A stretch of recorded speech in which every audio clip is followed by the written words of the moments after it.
wife. My name is Ken Burkey, and back because she is our parenting and children guru. Lenise Harriet is in the house. Thank you for being here. Thank you for having me. You know, this is where we live.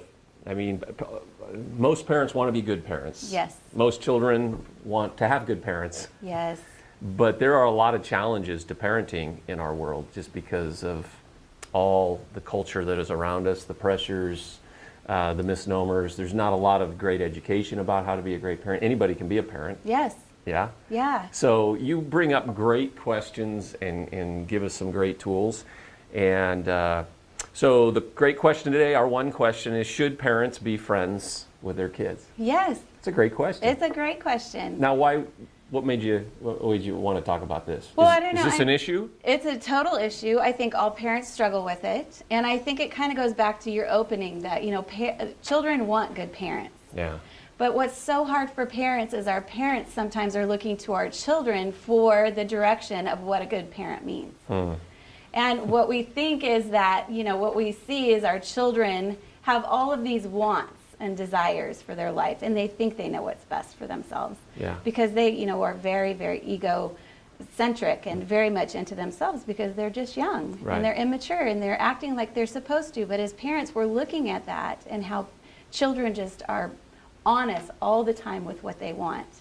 And we think so many times, you know what, if I just give in to my child, if I just listen to them, then you know what, there's not going to be any conflict and we can just be friends and we'll all just get along. And what we know is that isn't really what's best for our kids. Right, yet that's a great phrase about just as little conflict as possible, because life's stressful. There's money pressures, there's Yes. job pressures, there's relational pressures, and the last thing, parenting is hard. It's a lot of work, and Yes. good parenting has to deal with conflict. It does, and as parents, we have to decide what is the standard we're going to set for our children.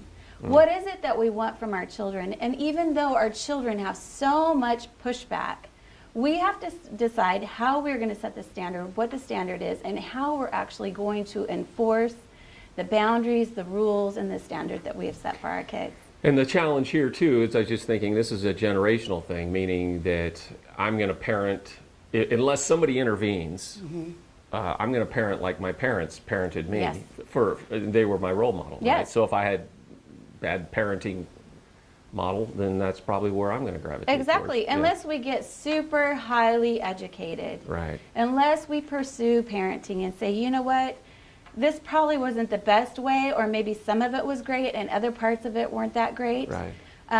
Unless we go and research it and figure out what works for us. And every family is different, but we know that there are certain principles that work for children, and it's not our idea.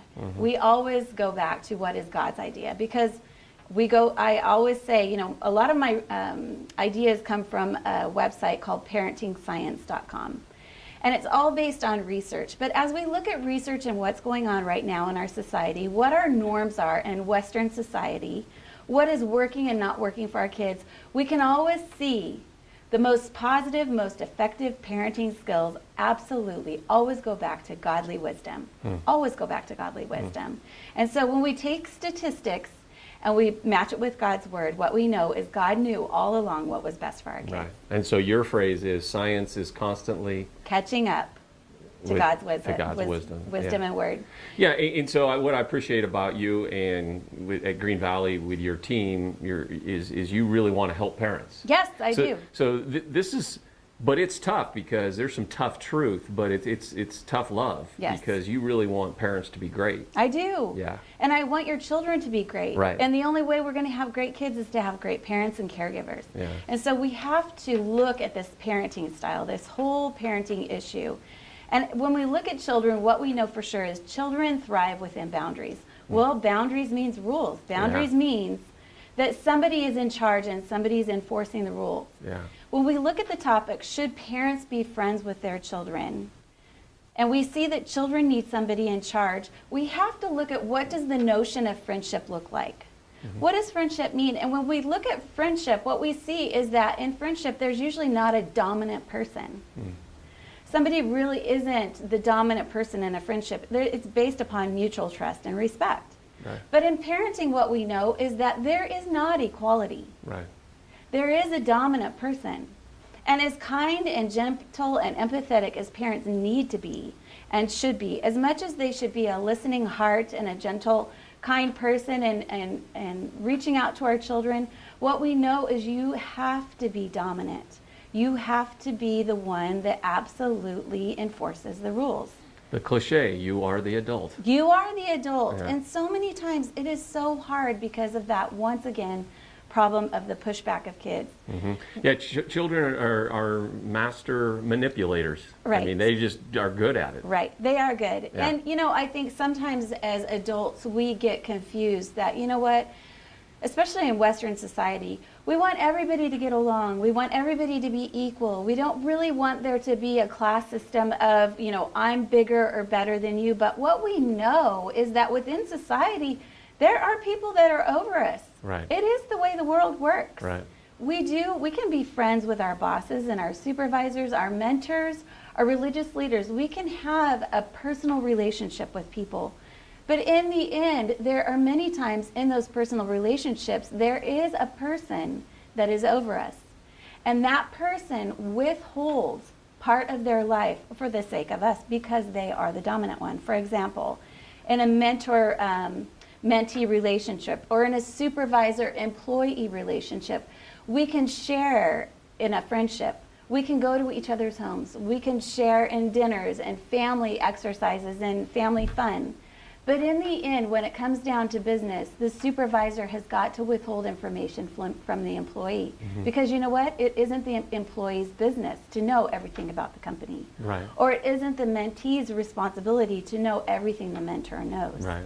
Right. So in parenting... Yeah, so in parenting, what does this look like in parenting? Well, in parenting, so many times as we're looking at friendships, we think, you know what? Let's just have it all equal. Yeah.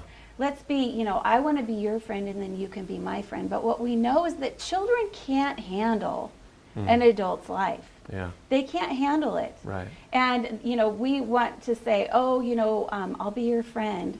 Well, in the end, when we warm up to our children to the point where it's like, no, we're friends, what we see is that you can be your child's friend. But when you expect them to be your friend, it gets into some really dangerous water. So like we look right now at our families that are separated and going through divorce, there is enormous amount of conflict going on. Right. There are decisions being made for children that they shouldn't even know the decisions are being made. Right. Right. For example, who gets custody of you? Yeah. That's a big decision for families to make, for parents to make for their children. When a child gets involved in that decision making and they're like, you know what, Daddy gave me candy yesterday, so I want to live with Daddy. Well, Daddy's a great daddy, but you know what, living with Daddy full time because he gave you candy yesterday is not wise. Right. Right. So letting children come into those big decisions many times, and the most of the time, is too much for them. So as an adult, we can obviously, or we should be able to take in all of our child's life and all of their emotions, but you're saying it can't be reciprocal. No, it can't be reciprocal. Yeah. And when we decide that we are going to basically, what we always call it is be the parent, which means the rule setter, the boundary setter, the standard setter, when we are the bottom line as the parents, what we see within research is that there is great research that has been done on college students. College students that had strict boundaries with loving parents, when they were given hypothetical situations that were very much moral dilemmas, they would go back to their parents' moral standards and beliefs for their answers. Wow. That was what they went back to because they had confidence that their parents knew what was best because there was a bottom line in their life. Children, the college students that were just like no boundaries, no standards. There was like equality, like you were saying. It was equality.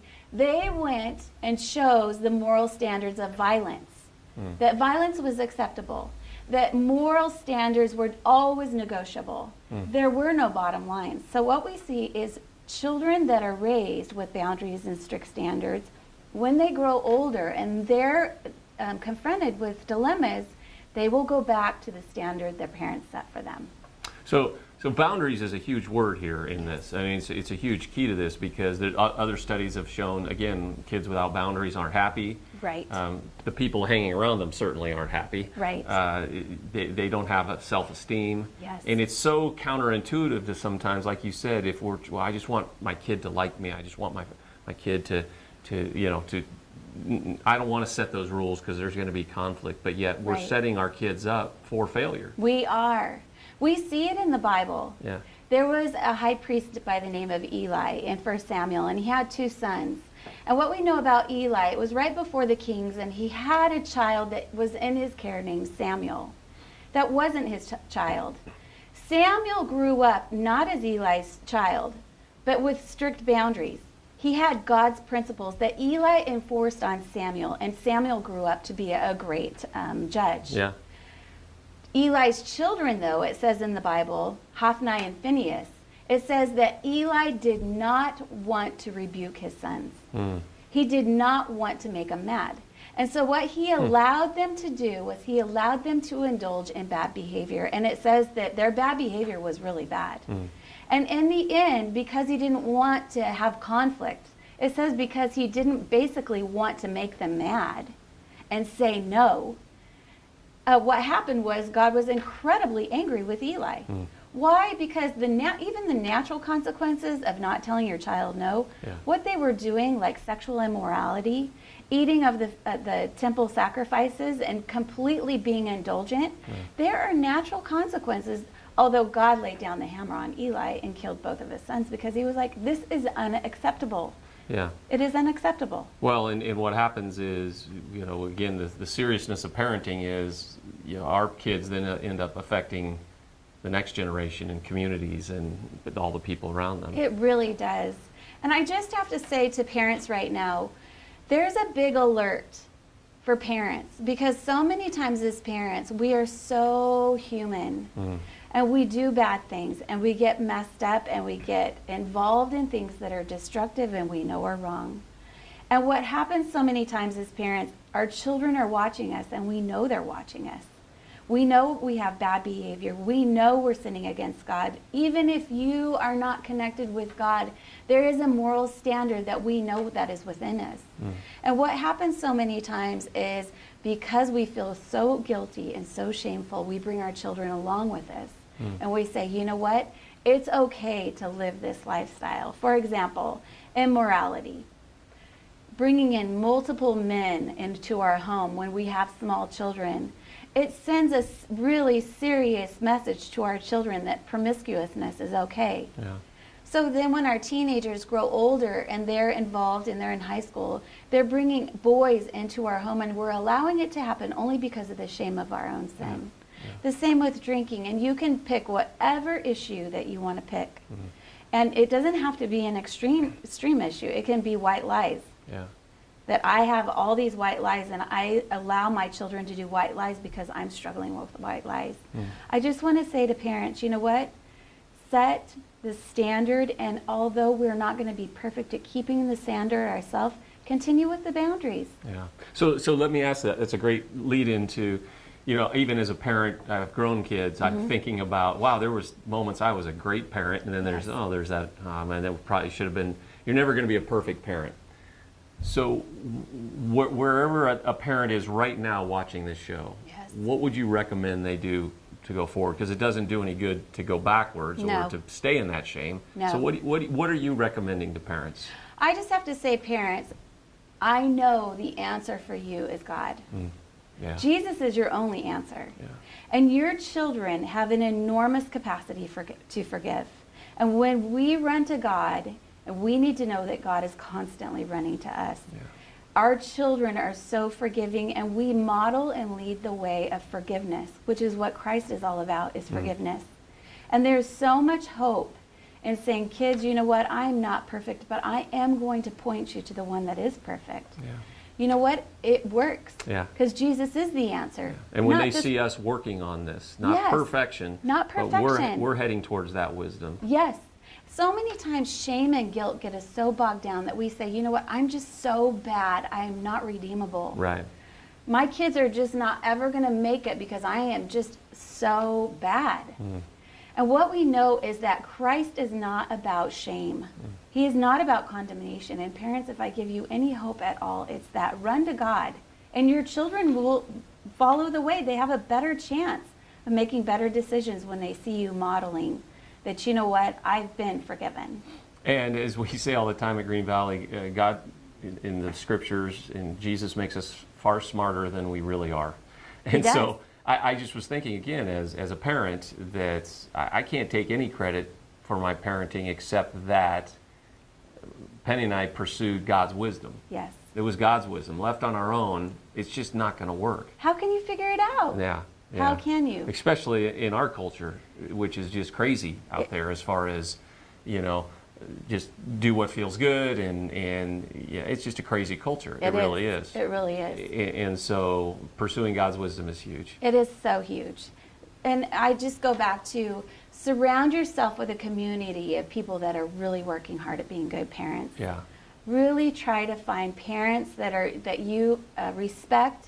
Ask lots and lots of questions and seek God in everything you do, because ultimately as humans we are going to fail, but God always has the answer. Yeah. Always. I think about, again, we talk about salvation comes from just this, it's a gift from God. It's not what we do, it's not by going through these religious hoops. But then the Bible on the other side says, hey, don't forsake going to church. Yes. Well, church doesn't save me. What does church do for me? Well, it connects me with people who want to help me. It connects me, like you just said, with other parents. Yes. People walking along the same path, and that's encouragement, giving Yes. each other the courage to be good parents, to Yes. overcome addictions and all of those things. And that's what your passion is. Absolutely. And at church, you're going to find people that you relate to. We're all from different backgrounds. We all have different stories. And at church, you're going to find somebody that has a similar story to you, and especially in parenting.